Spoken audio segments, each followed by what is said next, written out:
And now, from the Donna Smallwood Senior Activity Center in Parma, Ohio, Generation Station TV presents Parma Senior Connection. Well, I'm Captain Fetter. I actually work out of a station right next to us. I'm the fire marshal and I'm one of the EMS coordinators for the department. So I got this call a few minutes ago that said, can you come up and teach something about fire safety? And I happen to have a presentation specifically for seniors. So we're going to go over some fire safety things.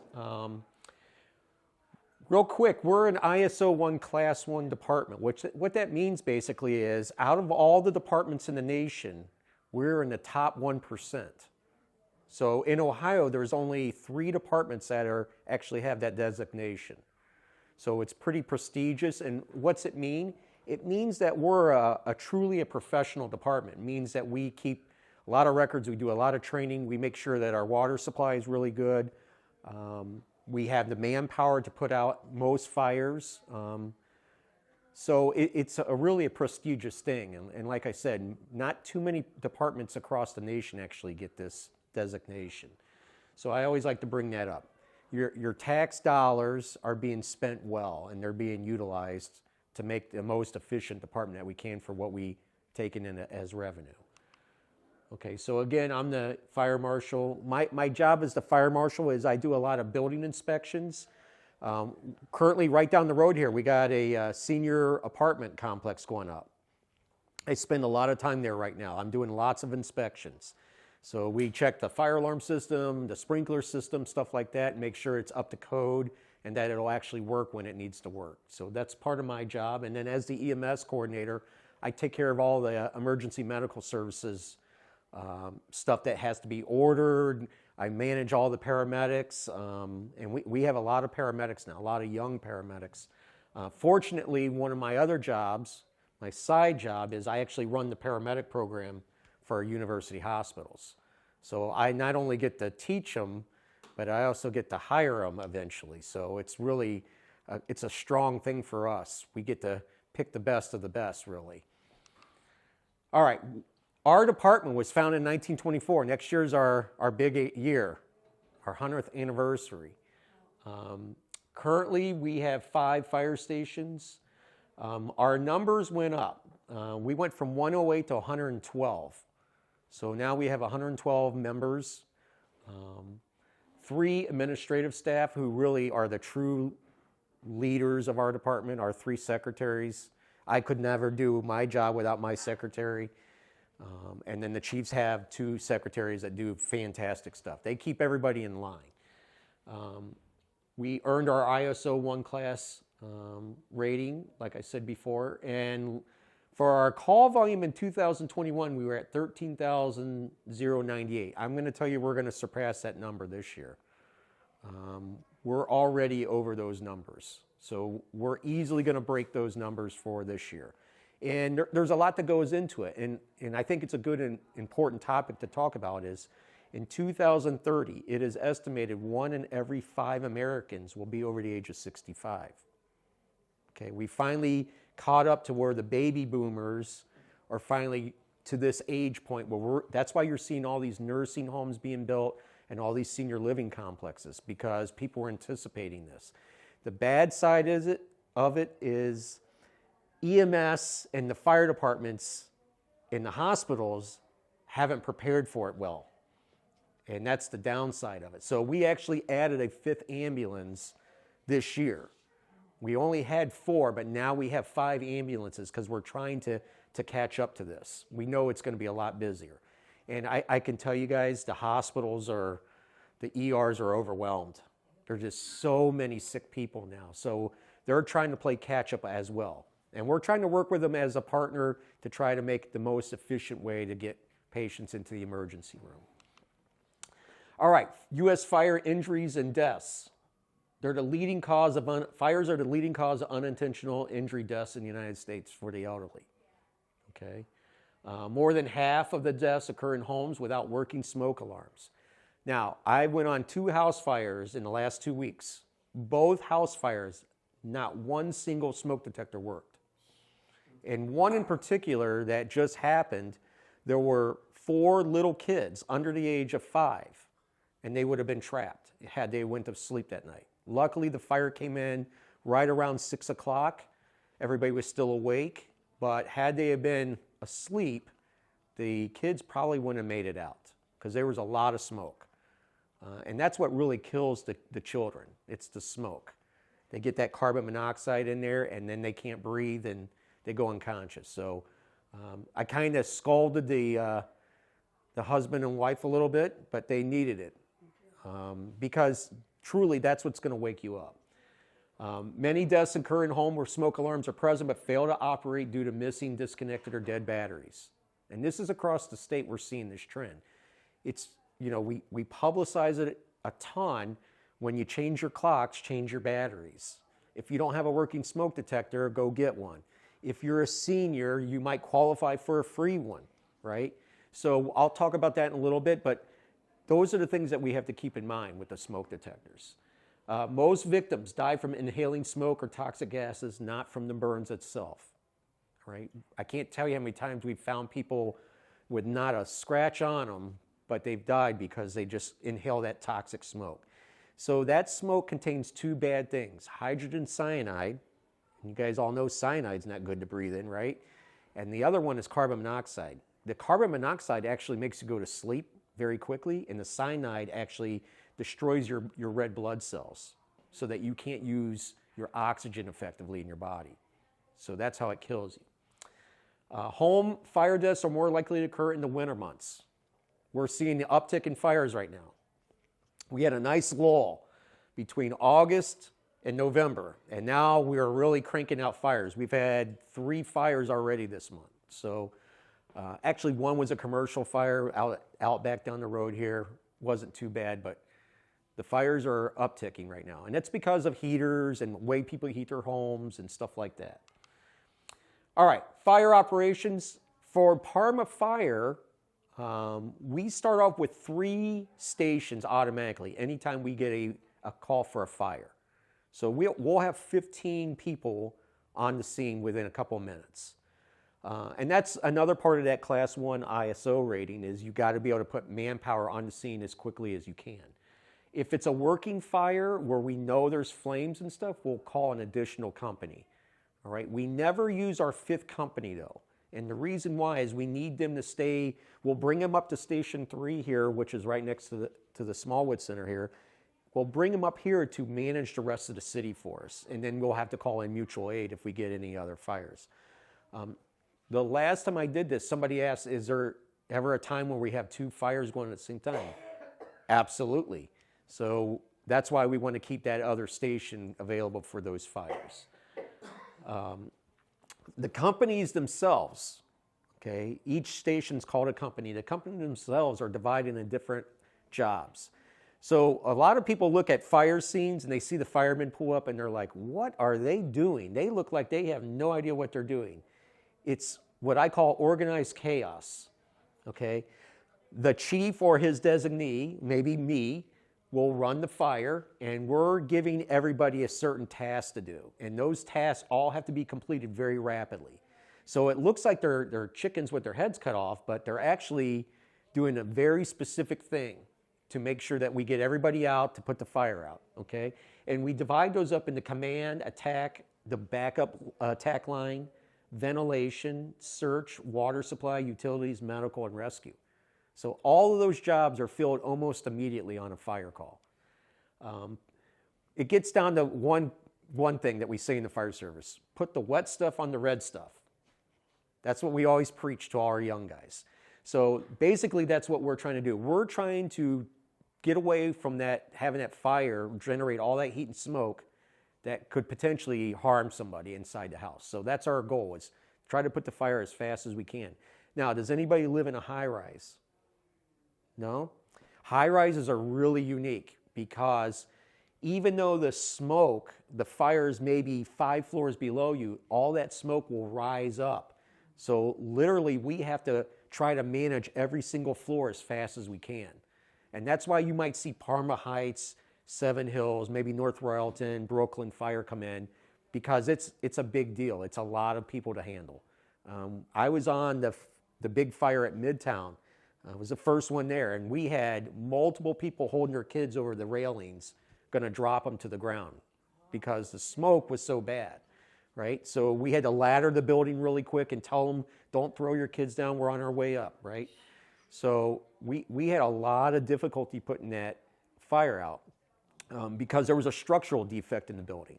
And it actually, my crew that I was with, I was first in there, we almost all got burned to death because it was so hot. And you don't realize how much heat those buildings generate.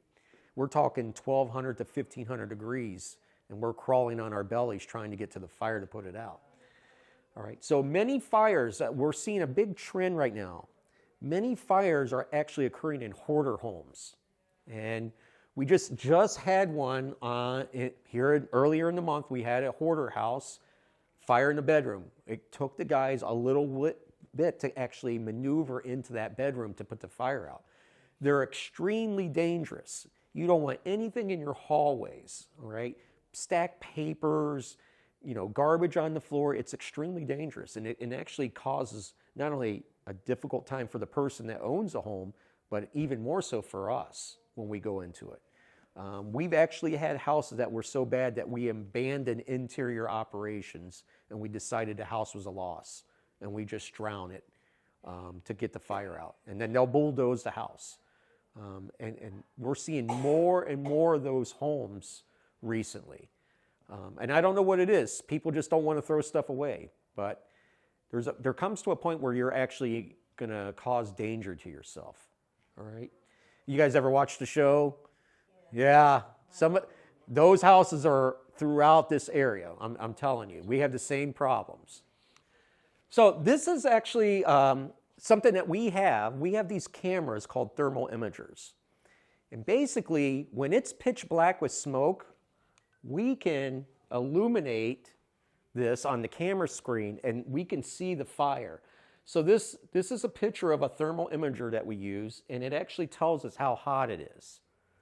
Okay, so this one's 778 degrees. Now, I'm sure everybody's cooked before, right? You open your oven, you got it at 450, right? Maybe for some French fries.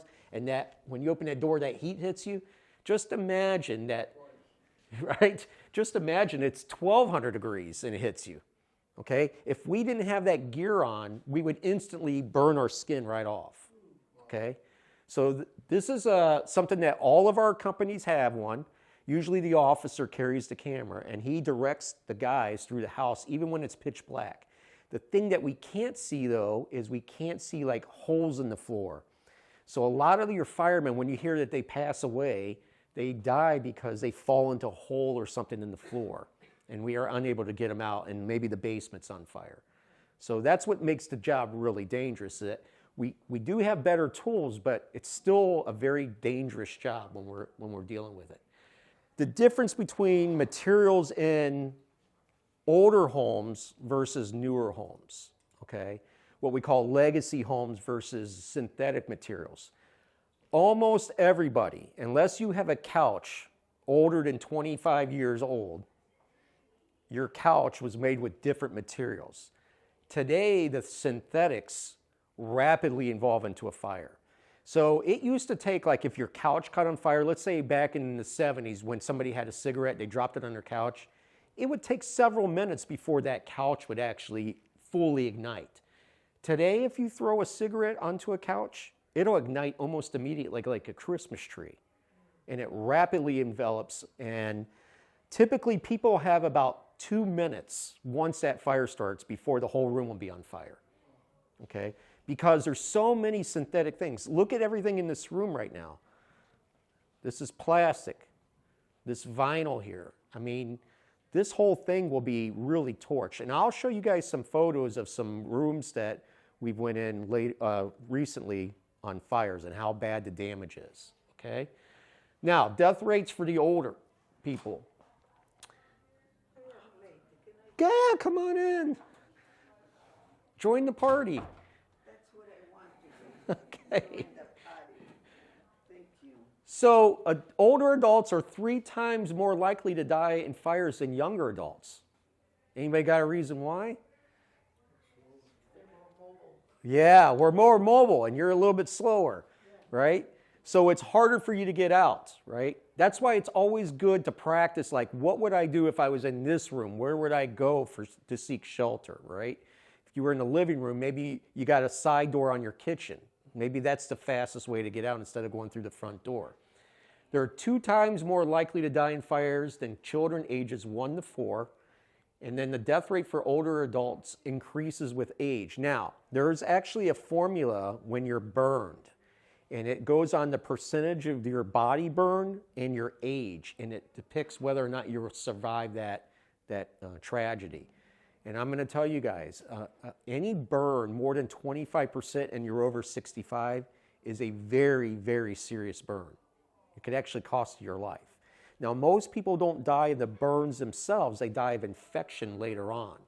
So that's what's really scary, is you can't predict whether or not you're going to get that infection. And it's basically, if you think about it, when you burn your arm, this is a whole big giant open portal to infection. And it's easily transmitted into that wound itself. By the age of 85, older adults have a death rate 4 times over the U.S. death rate. Bless you. So fire injury deaths in the older adults. This is a common thing we still see. One of the homes that I just had a fire in, bless you, every single bedroom had an ashtray next to the bed. And I think to myself mentally, because I'm from the generation where we basically gave up on cigarettes. But there's still a lot of people out there to do it. And I can't believe people still do it at $9 a pack, right? It's a lot of money to smoke. But I still see a lot of these ashtrays and stuff near their couches, near their beds. It's just a bad thing to do. It's not a smart thing to do. You can easily catch something on fire. This particular fire, the person got up, smoked a cigarette on the side of the bed, put it in the ashtray, but then dumped the ashtray into a plastic garbage can. And it just lit up, right? So that's the kind of stuff we're talking about. So that's the leading cause of death among the older adults, all right? Now, cooking is the leading cause of fire injury among older adults. So injury we're talking about, cooking fires, all right? Every year we do Safety Town up the road here. And every year I get dressed in my gear and I show what happens when you put water onto a grease fire, okay? It basically makes a giant fireball, okay? And I have to have my gear on because it's so hot when we do that, it actually would burn me. But that's another thing, grease fires, grabbing the handle, because when you get older, you start to get neuropathy. You lose that feeling in your hand, so you don't realize how hot that pan is, and it burns your hand. You put something in the oven, and you take a little nap in the mid-afternoon, right? And you wake up, and your whole house is on fire, okay? So those are the things that we're talking about, cooking fires. They say if you're gonna do a cooking fire, make sure that you're awake during that whole process when it's cooking. You shouldn't really be taking any naps or laying down. And I get it, Thanksgiving turkey, right? Takes a long time to cook, but somebody needs to make sure that somebody's keeping an eye on that, all right? So here's a small burn here. Now this is what we would call a 2nd-degree burn. It's got a blister on it. It's very painful. Living alone is a risk factor for a lot of you. Physical and mental disabilities, reduced sensory abilities, alcohol use. Medications that make you drowsy can actually affect you, whether or not you're going to have a fire. And then substandard housing. Now, I'm going to tell you guys, the place they're building up here, super safe. They did overkill in it.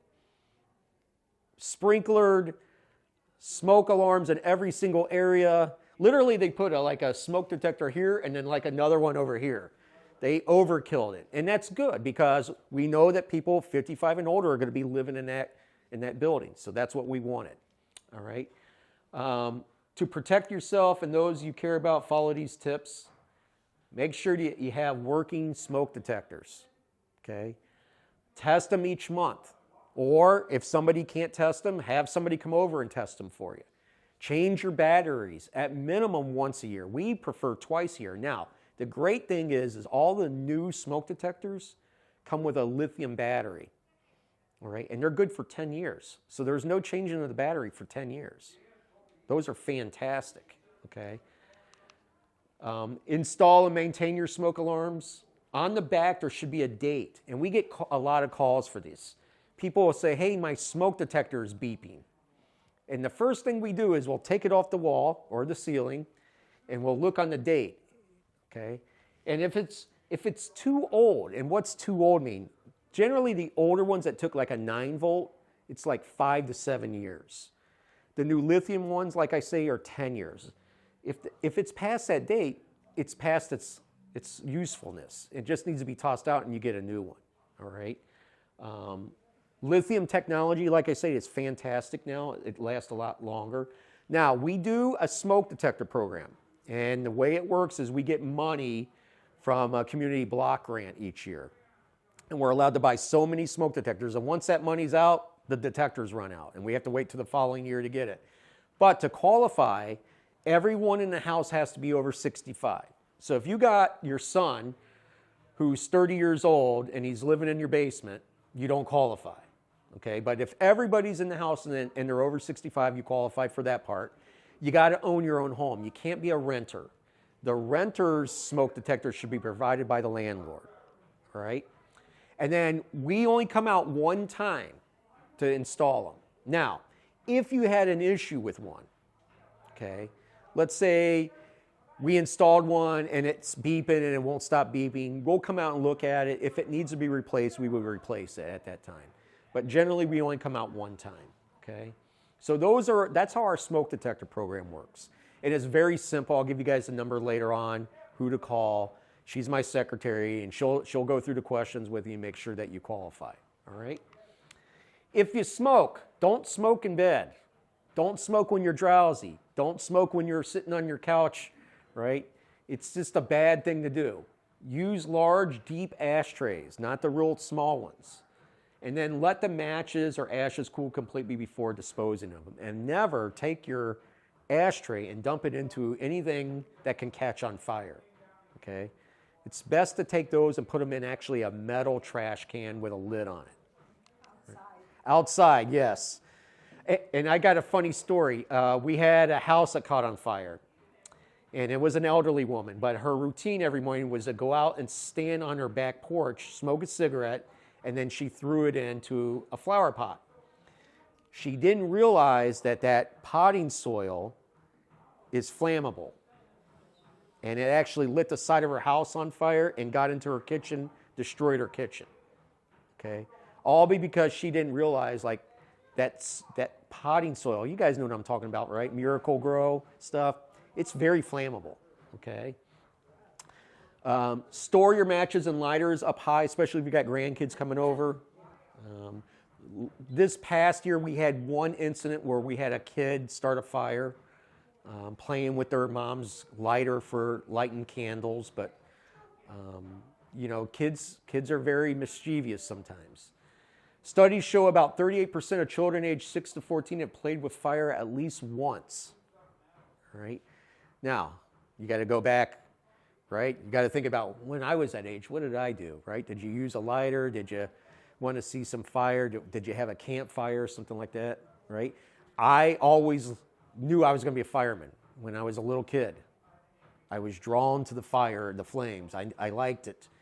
So they always say there's a little pyro in every fireman, right? But then you learn how to control those impulses and you want to put them out.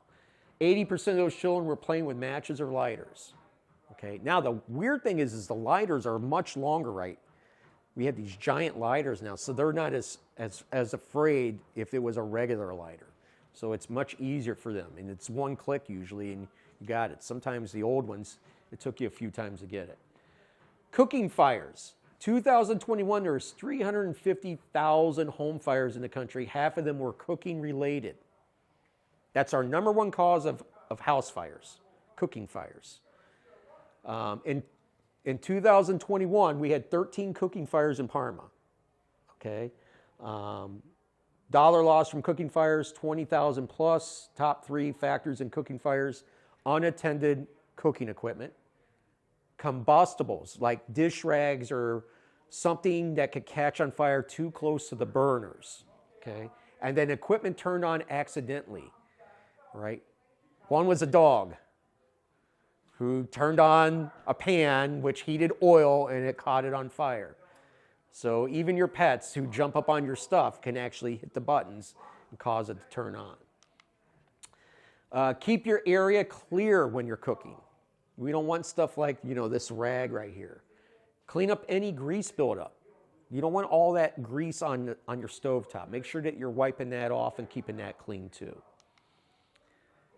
Be careful around stoves. Turn your pot handles inward. Try to use the back burners if you can, especially if you've got small children. Don't lean over hot burners. I've actually seen a guy at the station burn his shirt because he wasn't paying attention, okay? We laughed at him, but, it was something that he learned a lesson on. Always try to use the back burners. Store items like salt and pepper on the back shelf of the stove over knobs. You don't want to do that either. A lot of people do that. We'll see this salt shaker and pepper shaker right on the top of the stove, okay? Use a timer to remind you that you're cooking. That's always a good thing. Stay in the kitchen when you are frying, grilling, or broiling foods. Even if you leave the kitchen for a short time, turn the stove off. We actually, in our station, because we make fantastic meals, we actually have a red button. When we get a call, we hit it. It shuts the gas off to the oven and stove. Okay, that's always a good thing. Make sure you turn it off. Remain in your home if you're simmering, baking, roasting, broiling foods, and check it regularly. Home heating. Second leading cause of home fires. So we're coming up to this season. Lots of people have these types of things. These little tiny heaters that they plug in. A lot of people don't realize how much draw it does on their power, okay? It actually can overheat very easily, and if you don't have your electrical system upgraded, it can actually cause a house fire by drawing too much power, okay, and overheating. 36,000 fires and 250 deaths each year from portable heaters.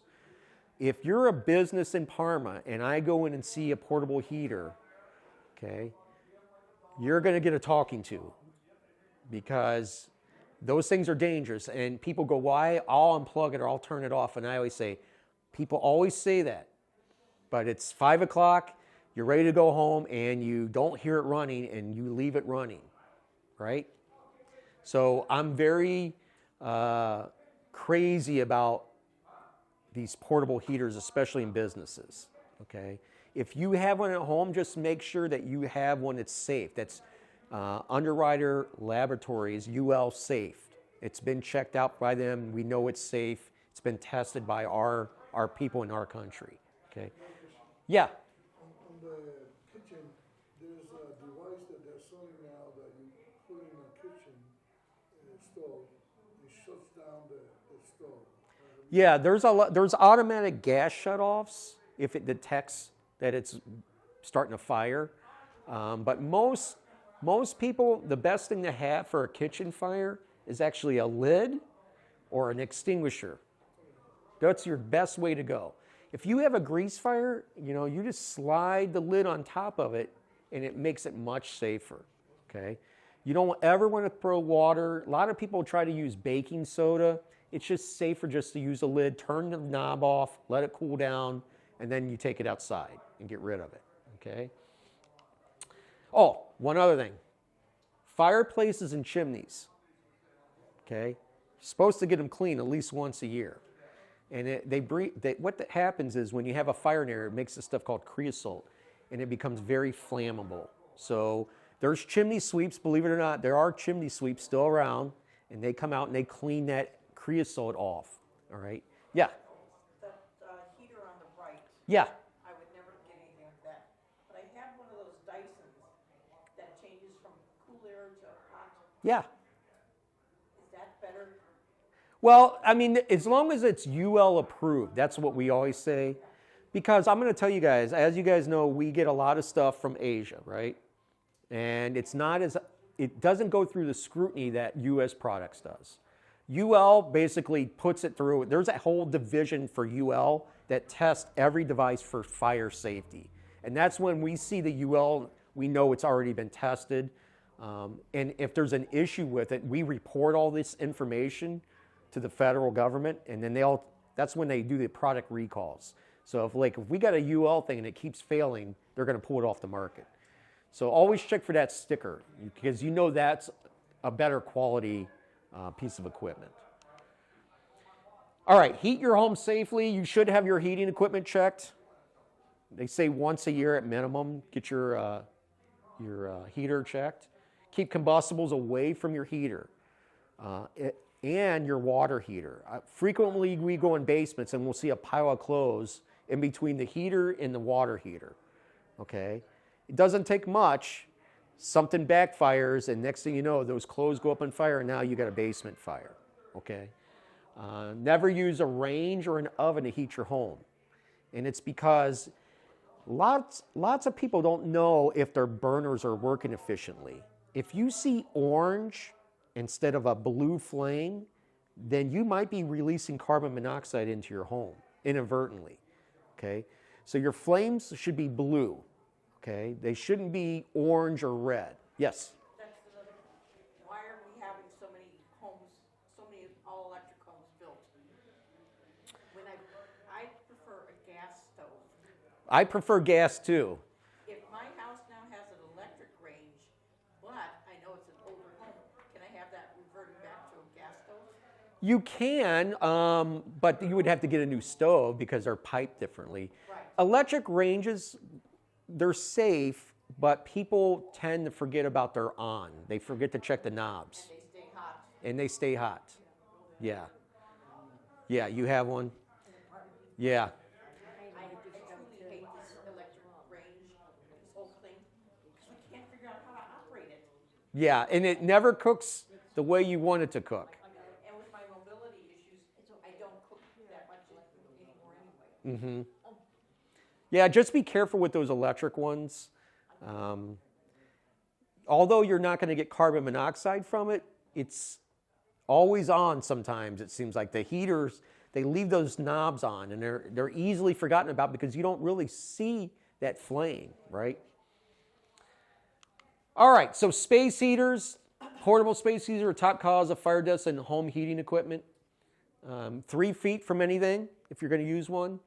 Choose space heaters that turn off automatically if they tip over. They sell lots of those. And then always check the space heater before you go to bed. I'm going to tell you, I had in here turn it off. I would unplug it. If you're not using it, have it unplugged, okay? That's just easier to do. Wood stoves and fireplaces. Never use gas or lighter fluid. Yes, people have done that. Never burn cardboard boxes, newspapers, wrapping paper, or trash, because those items actually produce more creosote than actual wood itself, okay? Use a metal or glass fireplace screen to keep sparks from hitting nearby carpets. We call it a smoke arrestor, okay? It's basically just a screen that goes in front of that stuff. People, when they call us for burning complaints, open burning complaints during the summertime, as long as that outdoor fireplace is 15 feet from everything and they have that protective screen on it, they're allowed to do that in the city of Parma. So people get frustrated with us because why can't you tell them to put it out? Because they're doing it legally, right? So that's a big thing. We always look for the screen, because what happens is those embers will fly up in the air, they'll hit somebody's roof, and they'll actually catch the house on fire. So as long as they have that screen, you're good. Just have an open fire, like in their backyard, and just throw branches and stuff on. No, they got to be using seasoned wood. It's got to be for recreational purposes. It's not to burn trash or leaves. Okay, we got other ways to get that stuff cleaned up, right? You just take your leaves to the sucker that comes around and suck the leaves up, and the branches you can tie up, and we can throw those away too. But they are allowed to have fire pits as long as they have, like I said, they've got to be a commercial type of fire pit with a screen on it, okay? And 15 feet from everything. That's a big thing. You guys all know the houses in Parma are pretty tight, so yeah. got to make sure it's basically in the center. Now, I live out in Medina.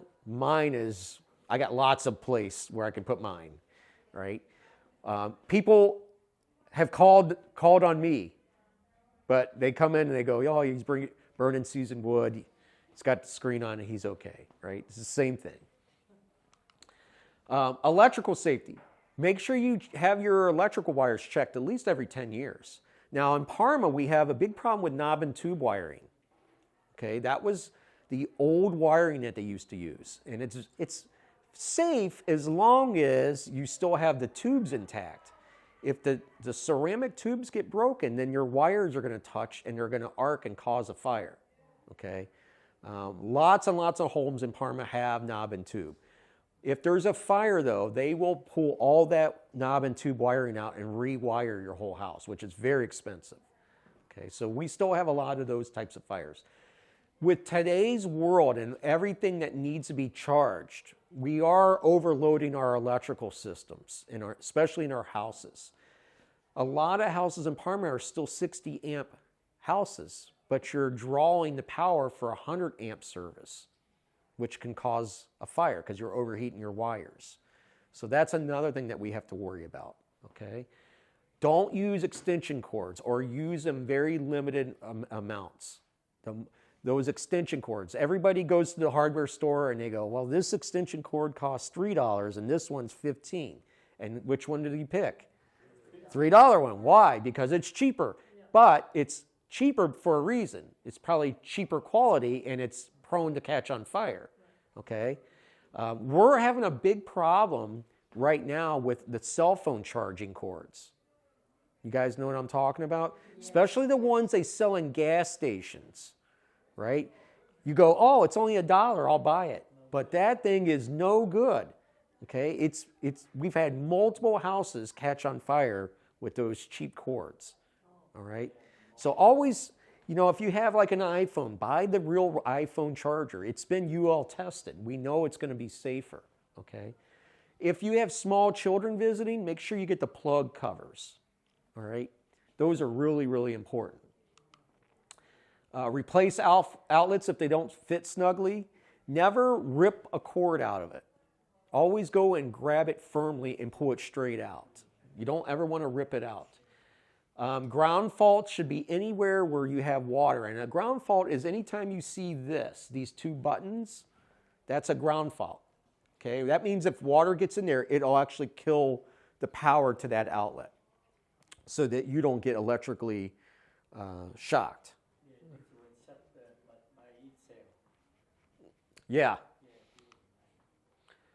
Candles. Who's my candle people? My wife has candles all over the place. I have the flameless candles, so they're battery operated. Those are perfect. Okay. My wife, we live out in Medina. We have AI Root Candle Company. It's a hallmark out in Medina. She goes there all the time and buys candles, and she loves how the candles smell. But I always tell her, before we go anywhere, we're blowing all the candles out, right? Before you go to bed, you blow all the candles out, right? So just make sure they're in glass containers and they're not near anything that can catch on fire. I have the scented candles.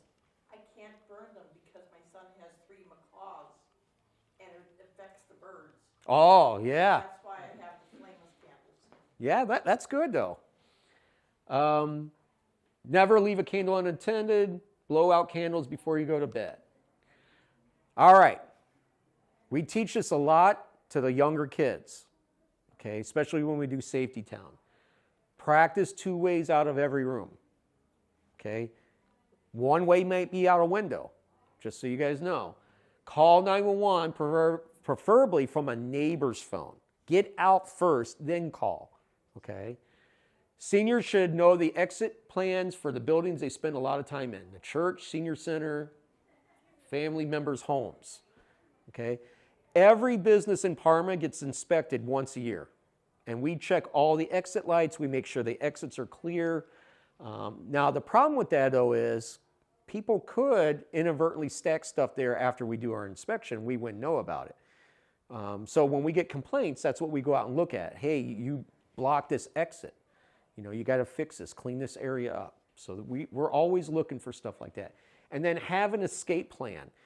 If you do a foster inspection or adopt a child in our city, it's required that you have this posted somewhere in the house. Okay? Not only do we check for it, but the agency that allowed the adoption or foster to occur checks for it. And you have to practice, and you have documentation that you practice it in the daytime and at night from each room, so that everybody knows how to get out of the house. You know, because it's going to be chaos. If it's smoky and you're crawling to get out, you got to remember, how do I get out of here right now?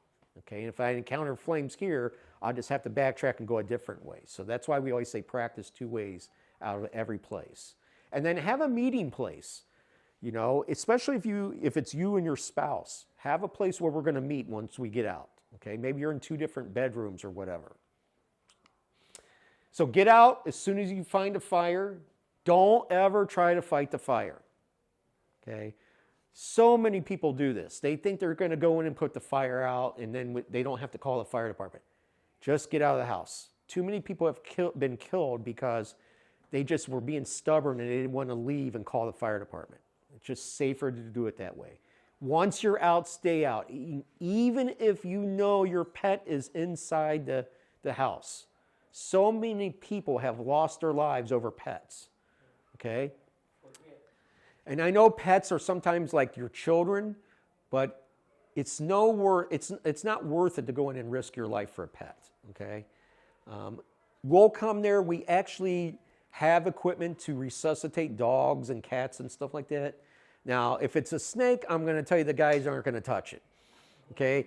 And I bring that up because we've actually had a couple of houses where there were snakes, pet snakes that died, and they wanted us to do stuff, and I'm like, I'm not touching that thing, right? So stay out once you're out. Don't worry about the pets, okay? Home oxygen. This is a big one. And I'll tell you why it's a big one.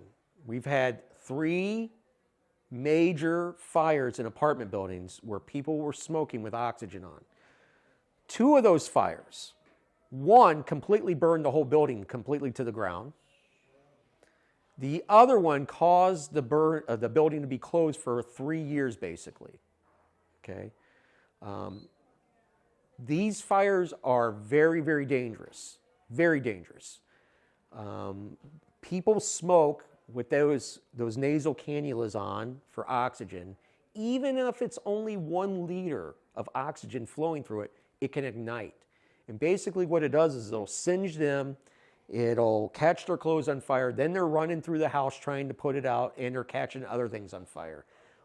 Once the oxygen tank gets fire into it, what's going to happen? It's going to be like a bomb. And it's going to feed that fire even more because oxygen just got released, right? So that's the thing that we always talk about. Don't smoke around oxygen. Keep everything 10 feet away from it. They actually just designed cannulas that actually shut off if they detect the presence of a flame. We have a CPAP machine. CPAP's a little bit different. It uses ambient air. It doesn't use actual oxygen, pure oxygen. Okay?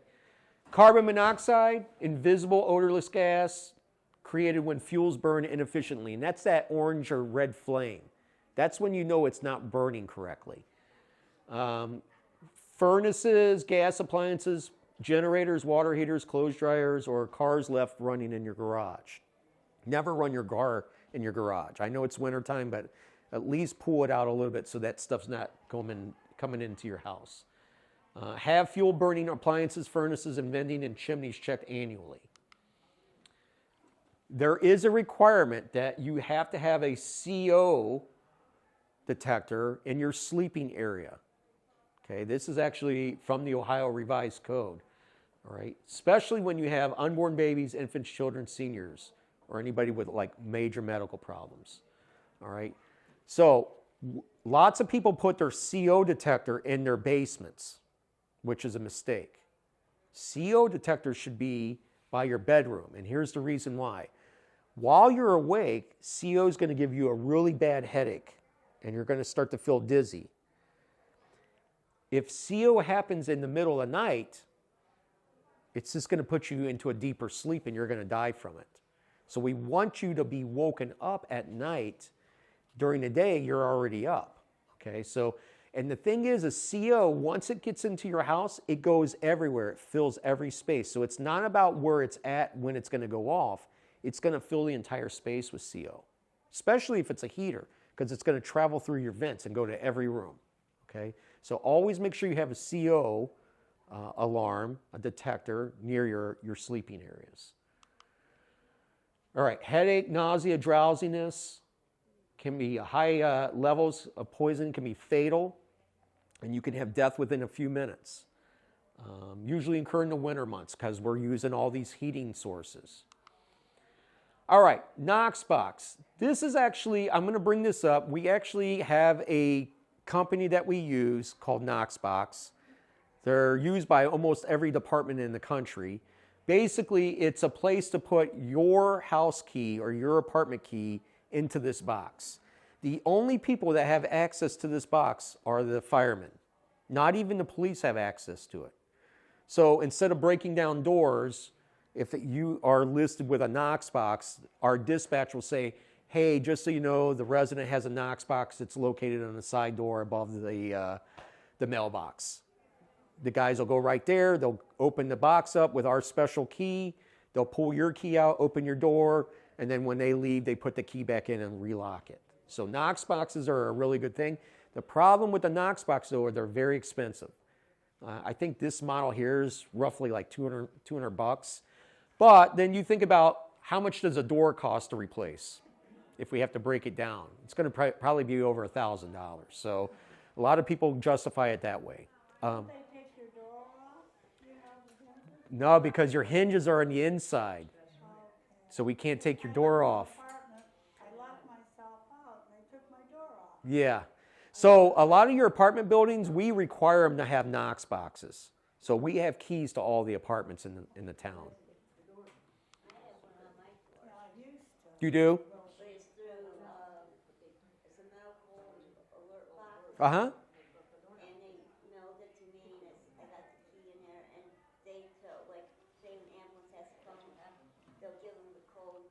Right.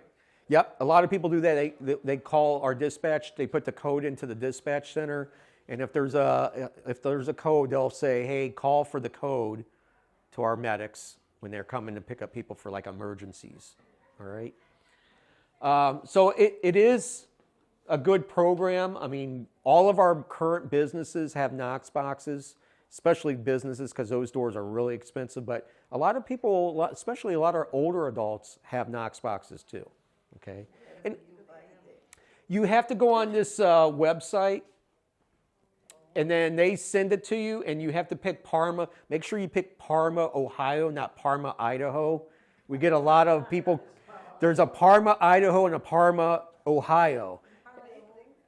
Well, in Parma, Italy, but specifically for Knox box, those two towns. Parma, Idaho, by the way, is in the middle of nowhere. There's nothing around there, okay? Which is always funny to me. I'm like, how did you get those two confused, okay? All right, so medical care. 10,000 runs each year for medical calls. So out of those 13,000 runs that we mentioned earlier in 2021, 10,000 of them are actually medical calls. So you guys, we were talking earlier about the ERs. Now you can understand why are the ERs so overwhelmed? Because we're just our department's taking 8,000 of them to Parma. Think about Parma Heights, Seven Hills, Royalton, Brooklyn, Middleburg Heights. We're all bringing patients to the hospital, and that's why the emergency rooms are so overwhelmed right now. I've used those medical thing at least 3 times. Yeah, I mean that's what we do. Our job, primarily, the fire service has really changed since the 70s. We've switched from just doing firefighting to now we're the premier agency for emergency medical calls, right? And then fire's like a subset of what we do now. So that's why out of our 112 members, I think 108 of them are paramedics. There's only 4 EMTs left on the department, which is kind of a crazy thing now that I think about it.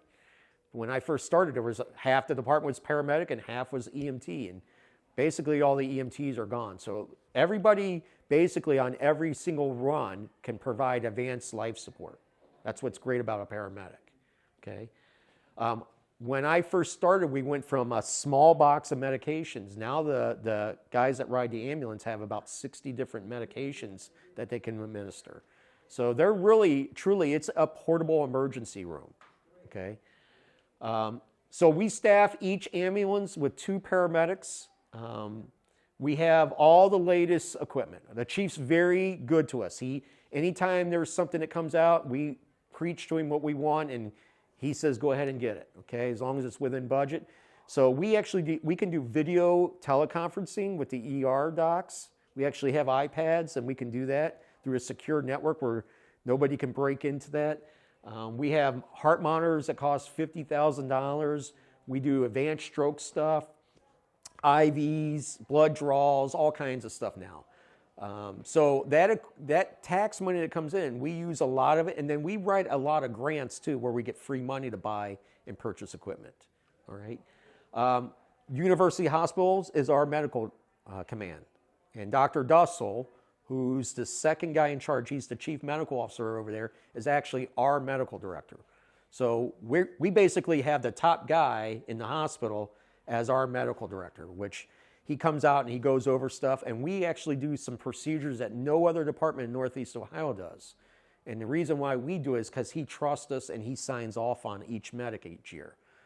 So it's basically, we can do a procedure just like if you went in and got surgery.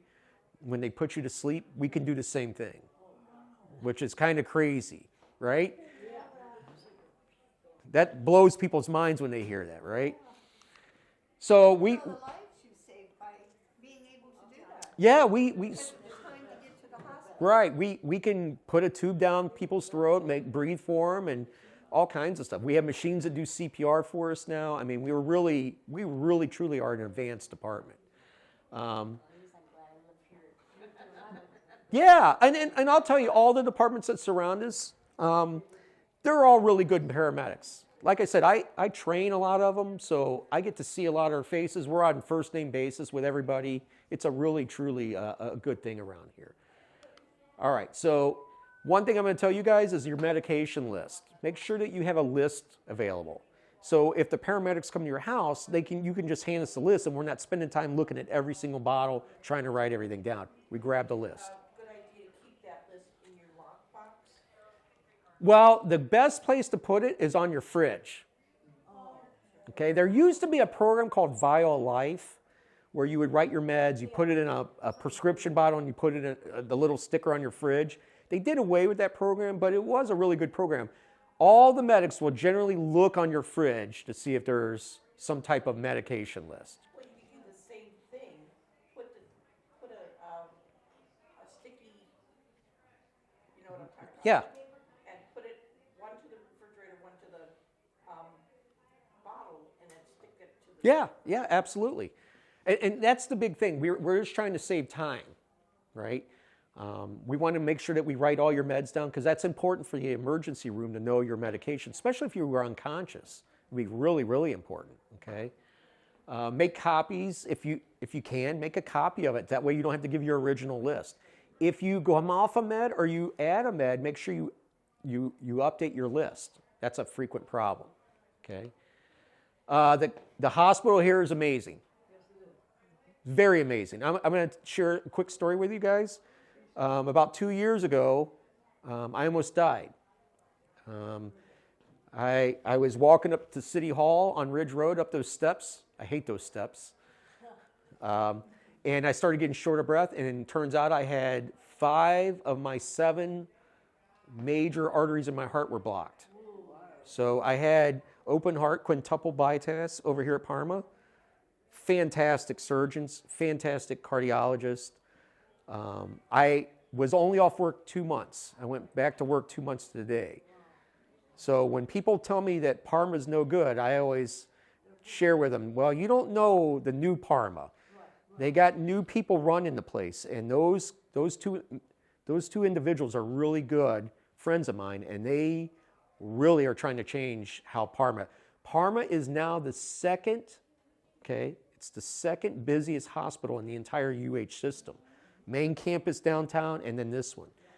All of your heart surgeries are done over here now. All your stroke stuff coming in here. We can either give you medicine to break up the clot for a stroke, or we can immediately get you downtown. So it's really changed from a few years ago when I first started, people always had this bad taste in their mouth from Parma. The emergency room's much better. I mean, they put a lot of money into the place, and that's what I'm trying to tell you. And they got the right physicians over there working. Okay, so they're doing really good stuff over there. Here's some scenes from a fire.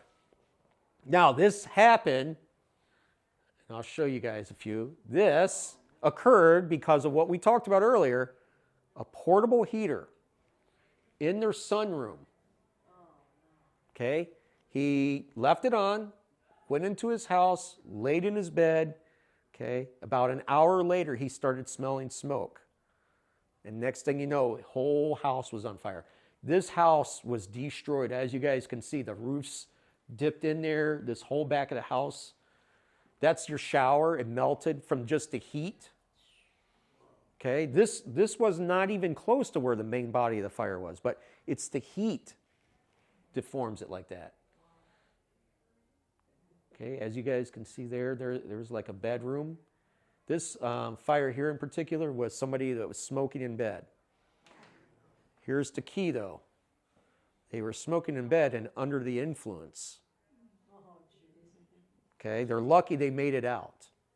All right, they did get a little bit of a burn, but not too bad. And that's basically all I got for you guys today. Okay, we have a Facebook page. It's very popular in Parma. The whole community gets on there and they discuss things. They ask us questions on there. They stay informed of what's going on, and we update it. Actually, our public information officer just called me before I came over here. We're going to put a couple of pictures of a recent fire out there, and we try to be very community involved in our department. So you guys, you ever see a fireman, you want to ask something, just give us a holler, and we'll come over and answer your question.